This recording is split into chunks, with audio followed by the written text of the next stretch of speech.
What would you do if your entire academic future was threatened by corrupt and abusive professors? In today's story, our protagonist's choice is a masterclass in how to turn the tables when you have nothing left to lose. It all happened about 13 years ago. Back in my college days. After being a massive disappointment to my parents in high school, with terrible grades and a healthy appetite for teenage rebellion, I found myself shipped off to a small-town college. It was a close-knit Christian community, and I was pursuing a degree in media studies. It wasn't my first choice, but it was a compromise. My father wanted me to learn a marketable skill, and I just wanted to get away from home. Very quickly, I realized the whole program was a joke and college was going to be a monumental bore. So, I filled my time with other pursuits, chasing after women and smoking a fair bit of pot. I've always been the type to put in the absolute bare minimum effort required to not completely fall apart. And this strategy got me all the way to my final year without any major incidents. That's when my quiet life was upended by the arrival of 2 new faculty members. The first was a new male professor. An external hire we'll call Professor Alastair. He was a scrawny, slimy fellow who taught one of our major required courses. He was also deeply connected with the local church, which held significant sway over the college administration. On Sundays, he even served as a pastor for a small branch of that same church. But Alastair had another reputation. A whispered one. For acting inappropriately with the male students. I laughed it off with my friends, thinking it was just gossip. Until one day, he made a pass at me.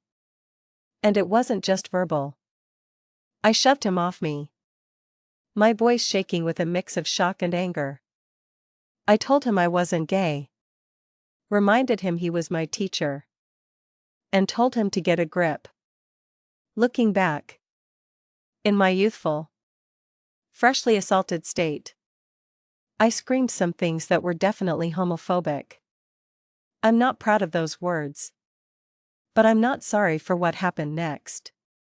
Alastair immediately backed off, stammering apologies, claiming he'd misread the signs. I cooled down a bit, told him there were no signs to read, and even apologized for my profanity. I thought that was the end of it. I was wrong. The second new face was a lecturer. A talkative young woman named Ms. Anya. She was fresh out of university, had bounced between a few odd jobs, and landed this teaching position through her own connections in the church.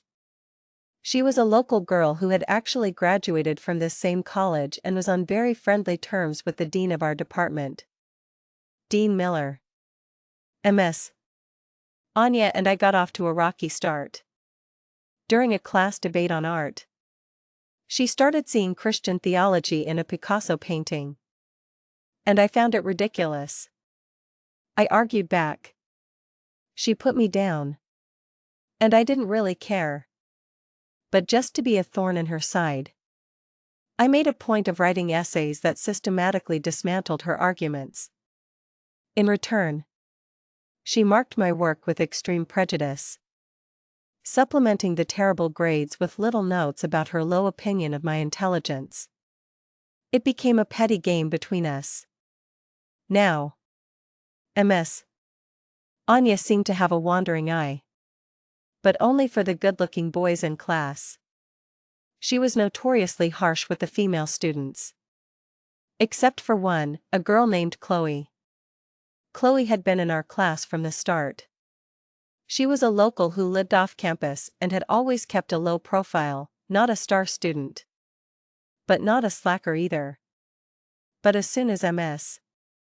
Anya arrived, Chloe's academic performance skyrocketed. This happens sometimes, when a student just clicks with the right teacher. But this was different. Ms. Anya was giving her incredibly high marks on her assignments. which made the class nerds, who were competing for the top ranks, extremely nervous. Some of them even read Chloe's graded papers and found them to be incoherent messes. There was no logical explanation for the grades she was getting. This academic drama was miles away from my concerns. But then, one of our other professors had a serious accident and was out of commission for 2 months. Since most of her coursework for that period was practical-based, Ms. Anya gallantly volunteered to cover for her. The administration, to my bewilderment, agreed. This meant that Ms.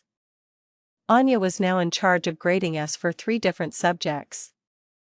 And suddenly, Chloe's fortunes went from good to miraculous. She wasn't just a contender for the top spot anymore. Her cumulative grades suddenly placed her at the very top of the entire class. Chloe just smiled sweetly and attributed it all to her hard work finally being recognized. Then one day, a classmate saw Ms. Anya and Chloe hanging out together after college, shopping at a mall. Curious, he decided to follow them. He was surprised to see them get into a taxi together, and even more surprised when they both entered the same house. A day later, the news spread like wildfire through the entire department. Ms. Anya and Chloe were sisters. Blood sisters. Living under the same roof with their parents. For the 5 months they'd been at college together, they had conveniently neglected to mention this fact to anyone. A group of the top students, the ones Chloe had displaced, marched straight to Dean Miller's office to report the situation. But their hopes were crushed when the dean casually informed them that she'd known all along. In fact, she had encouraged the sisters to keep their relationship a secret to avoid any talk of a conflict of interest. She refused to believe Ms. Anya was showing any favoritism. This revealed Dean Miller's greatest fatal flaw, her obsession with avoiding trouble in the short term, even if it meant enabling corruption. Like all bad managers, she opted for the easy way out. Believing she had squashed a minor inconvenience, she was completely unaware that by protecting her favored lecturer, she had just opened a Pandora's box that would eventually cost her her own career. The nerds were devastated, but I was still on the sidelines, laughing at the sheer audacity of it all. I saw a kind of petty evil in Ms. Anya and Chloe that I could almost appreciate. My universe was still in balance. But then, she made it personal. For one of the papers Ms. Anya was covering, we had a major practical project that required teamwork. I was grouped with a girl, Sarah, who I really liked.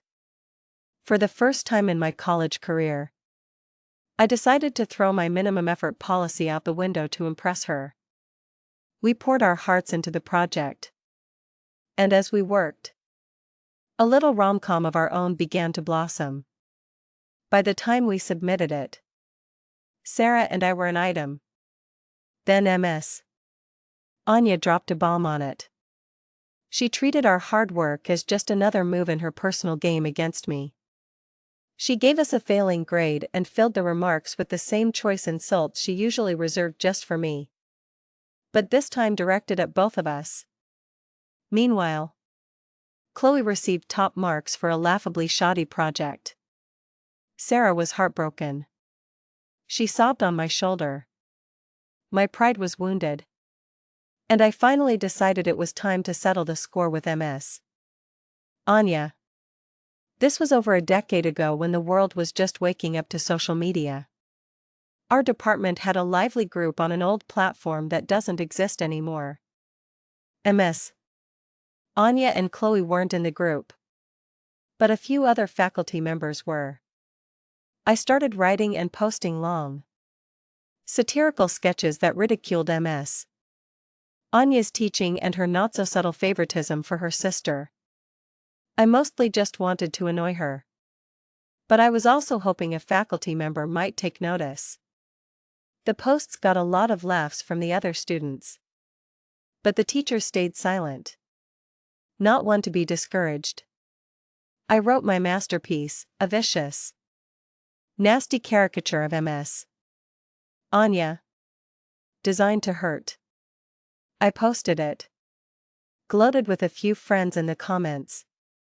And then forgot about it. Here. As one commenter later pointed out about my story. Sometimes these reads can be so awful that there is no distinction between the revenge guy and the bad guy. He wasn't wrong. I was being a jerk. But I felt it was justified. It was right at this point that another disaster struck. During a break between classes, I snuck into a campus bathroom and smoked a joint. As I stepped out, washing the red from my eyes, I came face to face with Professor Alistair. He was standing there, grinning at me with all the slime and malice he could summon. The air reeked of weed. His grin widened. He laid out my options. A. He could tell my parents. B. He could tell the college. C. He could tell the cops. Or D. I could perform a certain sexual act on him. And he would forget the whole thing. I was stoned and terrified. But I thought he had to be joking. He just held that sickening grin and slunk away. I had no intention of being blackmailed into sexual assault. But I didn't have time to process it because my phone started blowing up with frantic calls from my classmates. Ms. Anya and Chloe had found out about my posts. The group moderator, one of my classmates, had panicked and deleted the entire thread. I was summoned for an emergency meeting with Dean Miller. When I walked into her office, Ms. Anya and Chloe were already there, crying theatrically and holding printouts of my posts. I had come prepared with a grand speech about the evils of nepotism and the importance of student morale, arguing that satire was my only tool. My well-reasoned arguments fell on deaf ears. The dean didn't even know what nepotism meant. I had to explain the word to her. She told me I had slandered a faculty member and brought disrepute to the college. They were going to expel me. I panicked. After coasting for so long, I was about to be thrown out right before the finish line. I needed that degree. Gathering my wits, I told the dean that these weren't just my opinions. I pointed out that the top students had already brought the same complaints to her. I demanded she bring in my entire class and let them weigh in. Ms. Anya and the dean, confident that no student body would ever side with a troublemaker against a teacher, agreed. The tension in the lecture hall was thick enough to cut with a knife. Dean Miller stood at the front, looking smug. Ms. Anya looked vindicated. I stood there, gambling my entire future on a class I'd never felt particularly close to. The dean called for a show of hands. And then, it happened. One by one, every single student in my class, except for Chloe, raised their hand. They all agreed that Ms. Anya was unfair and nepotistic. They backed me up. I could have kissed every one of them. The dean's face went from smug to confused to horrified. She was cornered. She had to concede that maybe, just maybe, Ms. Anya was the problem. A formal departmental inquiry was announced. I wasn't getting expelled. But Ms. Anya wasn't done. She went to her connections at the church. Soon after, I was called into a meeting with the college president himself, President Croft, along with Ms. Anya and the dean. Ms. Anya spun a tale of how I had maliciously turned the entire class against her and inflicted psychological trauma on poor Chloe. President Croft listened to all sides and decided to let the official inquiry run its course. But he also announced something new. As a bonus, the college would be creating its first-ever internet communication policy. A new set of rules for what students and faculty could say about the college online. It would include punishments for any violations. Ms. Anya and the dean made sure to inform me personally that as soon as this new code was official, they would use it to have me retroactively thrown out. My days were numbered again. Sarah cried on my shoulder. My classmates mourned my impending academic doom. I felt like a tragic hero, about to be sacrificed for the greater good. I returned to my dorm room in this gloomy state of mind to find an email from Professor Alastair. In the chaos with Ms. Anya, I had completely forgotten about his disgusting threat. He wanted to know what I had decided about his offer. My first instinct was to tell him to get lost. What did it matter now? I was getting checked out anyway. But then, a thought sparked in my mind. A beautiful, terrible thought. Just as my college career was about to be extinguished by one corrupt professor, another, even more depraved, had just handed me the very gasoline and matches I needed to burn the whole rotten structure down. I started exchanging emails with Alastair. I quickly realized he, as an external faculty member, had no idea about the drama with Ms. Anya or the impending internet code. This was a godsend. Over the next couple of days, I played the part of the scared, hesitant victim. I wrote about my fears, my confusion, my supposed shame. I let him coax me, persuade me, and pressure me into giving in to his demands. All in writing. I was baiting him, and he was taking it. Hook, line, and sinker. Documenting his own crime with every email he sent. All I had to do was wait for the president's new policy to roll out. A couple of weeks later, the college officially unveiled its new internet policy. And right on cue, I was summoned by President Croft for a disciplinary hearing under the very rules created to destroy me. Sarah helped me prepare.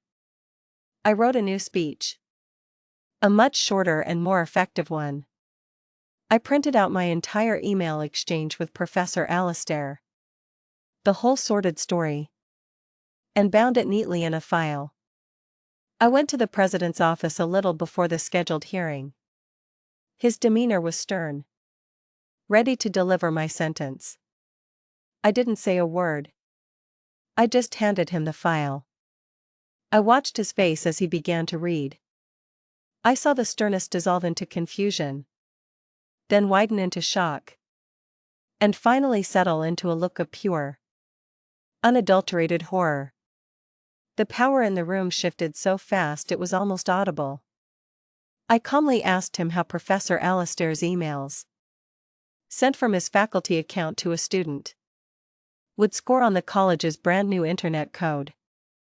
I wondered aloud what the good Christian people of this town would think if a student had to take a pastor and the college itself to court for sexual harassment. That did the trick. The president's tone changed instantly. He understood my position perfectly. He promised action. I pushed further, telling him that the dean was incompetent for allowing creeps like Alastair and nepotists like Ms. Anya to run wild. I made it clear I wanted all of them gone. Unable to ever harm my career or any other students. He assured me they wouldn't be in a position to harm anyone ever again. But I had to sign a non-disclosure agreement and hand over the evidence. I took the deal. A week later, under the supervision of the college's lawyer, I handed over the printouts and deleted the emails.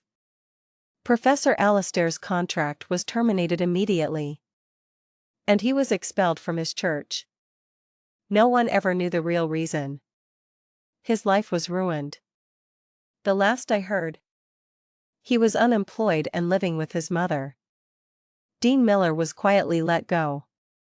She later found a new career in local politics and is now a councilwoman. Ms. Anya was also let go. Her sister, Chloe, finished her degree quietly and without any more miraculous grades. The two sisters now run a small shop in town together. And me? Thanks to President Croft's intervention, I graduated with distinctions in all the papers that had been handled by Ms. Anya and Professor Alastair. This shot me way up the merit list, much to the annoyance of the nerds. A final satisfying touch.